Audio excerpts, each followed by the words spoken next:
Hello friends, मैं रविंदर और आप देख रहे हैं हमारा channel Ravinder sir ji and math study. तो आज का जो हम टॉपिक पढ़ने जा रहे हैं हम वो आज पढ़ेंगे कैलेंडर। क्या पढ़ेंगे? कैलेंडर।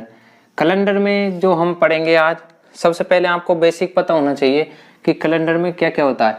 कैलेंडर में जो वर्ष होती है, कैलेंडर में जो वर्ष होती है ये दो प्रकार की होती है। एक तो होती है कौन सी? साधारण वर्ष, ठीक है, और एक होती है लीप वर्ष। एक होती है लीप वर्ष।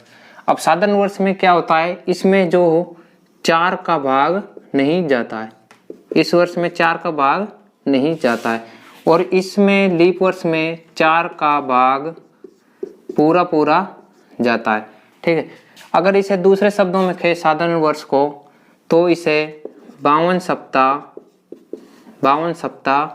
एक दिन भी कह सकते हैं, और इसे ही हम 52 सप्ताह, लीप वर्ष को हम 52 सप्ताह 2 दिन कहते हैं। जबकि साधारण वर्ष में 365 दिन होते हैं। कितने दिन होते हैं? 365 दिन। और लीप वर्ष में 366 दिन होते हैं। अब ये एक जो दिन है एक्स्ट्रा, वो 29 फरवरी का होता है। किसका होता है? 29 फरवरी का, जो कि एक दिन इसमें फालतू है। जबकि इसमें 52 सप्ताह एक दिन है, लीप वर्ष में 52 सप्ताह 2 दिन है, ठीक है। तो इसी प्रकार से आपको ये याद रखना है। इसके बाद एक आपको ये भी याद रखना है, एक होती है लीप शताब्दी। क्या होती है? लीप शताब्दी। लीप शताब्दी वो होती है जो वर्ष में 400 का पूरा पूरा भाग जाए, ठीक है। 400 का पूरा भाग जाए, लीप शताब्दी वर्ष कहलाती है। अब पेपरों में कई बार क्वेश्चन पूछा गया था कि निम्न में से मतलब शर्त दे रखी थी उसमें, मतलब लीप शताब्दी है तो उसमें दे रखा 4 का पूरा भाग जाए, या 400 का पूरा भाग जाए, या 4 का भाग नहीं जाए। तो उस पेपर में पूछा था लीप शताब्दी, जबकि बच्चे कर आए थे लीप वर्ष जिसमें 4 का भाग जाता है। तो अगर लीप शताब्दी की बात करें तो 400 का पूरा भाग जाता है। जैसे कि उदाहरण है 400 है, 800 है, 1200 ईस्वी, 1600 है और 2000 है, ठीक है। इस प्रकार से इसके एग्जाम्पल हैं, ठीक है। तो आपको क्या करना है, ये जो थ्योरी मैं आपको बता रहा हूँ ये आपको अच्छे से तब समझ आएगी जब हम इनके 1 से 2 क्वेश्चन कर लेंगे, ठीक है।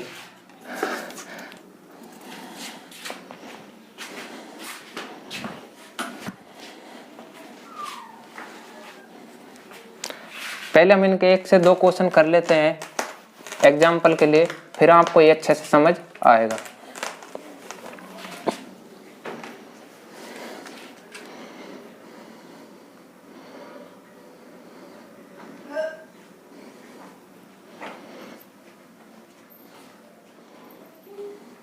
इसमें आप सबसे पहले पहला क्वेश्चन देखिए, 1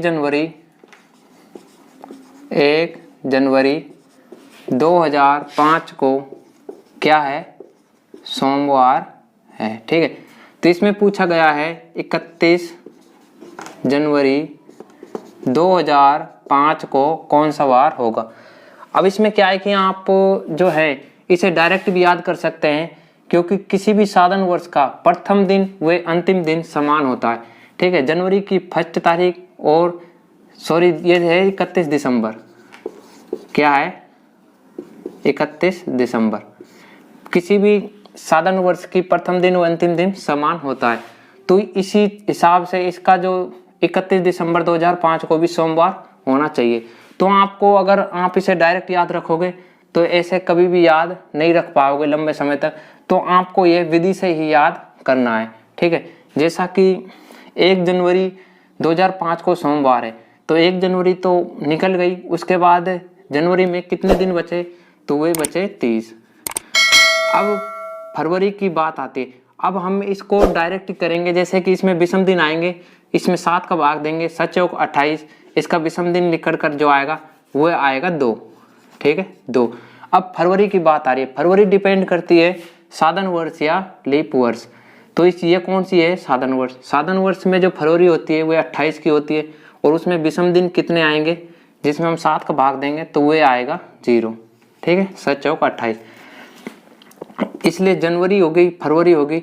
अब हमें 31 मार्च तक इसी प्रकार से जाना है। तो जनवरी, फरवरी, मार्च का है 3, अप्रैल का कोड है 2, मई का है 3, जून का है 2, जुलाई का 3, अगस्त का 3, ये सितंबर का 2, अक्टूबर का 3, नवंबर का 2, और दिसंबर का जो हमें कहाँ तक जाना है 31 दिसंबर तक।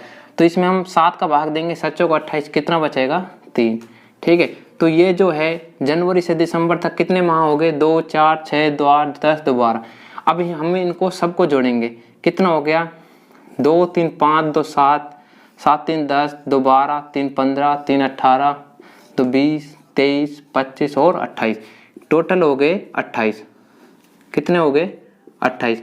अब हमें इसका वार निकालना है, तो किसका भाग देंगे, 7 का। ठीक है, 7 चौक 28, शेष कितना बचा 0। तो हमें 0 इसमें जोड़ना है सोमवार में, कितना जोड़ना 0। तो इस जो 31 दिसंबर 2005 को कौन सा वार होगा, तो वे होगा सोमवार। इसलिए मैंने आपको बताया कि आप डायरेक्ट भी याद रख सकते हो, किसी भी साधन वर्ष की प्रथम दिन और अंतिम दिन समान होता है। अब इसी प्रकार एक दूसरा एग्जाम्पल देखो आप, उसमें हम लीप वर्ष का एक क्वेश्चन पढ़ने वाले हैं। जैसा कि एक क्वेश्चन है, ये भी बता देता हूँ। सेकंड क्वेश्चन है 1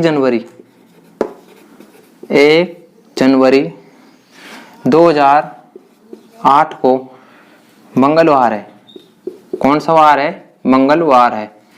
तो पूछा गया है 31 दिसंबर 2008 को कौन सा वार होगा। अब इसी प्रकार से हमें इसको निकालना है। अब हमें पता लग गया कि प्रथम दिन से अंतिम दिन जाना है, और वर्ष कौन सी है, इसमें लीप वर्ष है, क्योंकि इसमें 4 का भाग जा रहा है। तो किसी भी लीप वर्ष में प्रथम दिन से अंतिम दिन जाने के लिए जो एक दिन आगे होता है, यानी कि एक दिन जोड़ना पड़ता है। प्रथम दिन जो होता है उससे एक दिन आगे होता है अंतिम दिन। तो इसका उसे आंसर डायरेक्ट आप ला सकते हो। इसका जो आंसर है वो आएगा बुधवार, लेकिन हमें विधि से निकालना है, हमें रटना नहीं है। तो इसी प्रकार यही कोड हमें रखने हैं। वैसे हमको फरवरी का ध्यान रखना है, क्योंकि इसमें लीप वर्ष है। तो जनवरी का कितना हो जाएगा, 1 निकल गया, इसमें बचे शेष 30 दिन। तो 30 का विषम दिन कितना हो जाएगा, 7 का भाग देंगे तो 7 चौक 28, 2। अब आती है बात फरवरी की। फरवरी कितने की हो जाएगी, इसमें फरवरी हो जाएगी 29 की, तो शेष दिन बचेगा 1। ठीक है, उसके बाद मार्च, अप्रैल, मई, जून, जुलाई, अगस्त, सितंबर, अक्टूबर, नवंबर, और दिसंबर जाना है हमें 31 तक।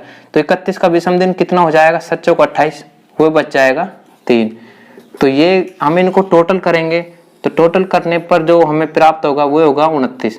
ठीक है, इसमें हम 7 का भाग देंगे, 7 चौक 28, इसमें शेष जो बचेगा, शेष बचेगा वो बचेगा 1।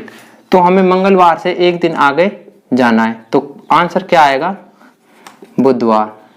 जो आपको मैंने पहले ही बता दिया था कि आप इसे डायरेक्ट भी याद कर सकते हो। इसी प्रकार से हम क्या करेंगे कि ये जो आज मैंने आपको बेसिक जो पढ़ाया है, इसी प्रकार और भी आगे तक अच्छे क्वेश्चन पढ़ते जाएंगे। और बने रहिए आप इसी वीडियो में। मिलते हैं अगली क्लास में नेक्स्ट क्वेश्चन के साथ। धन्यवाद।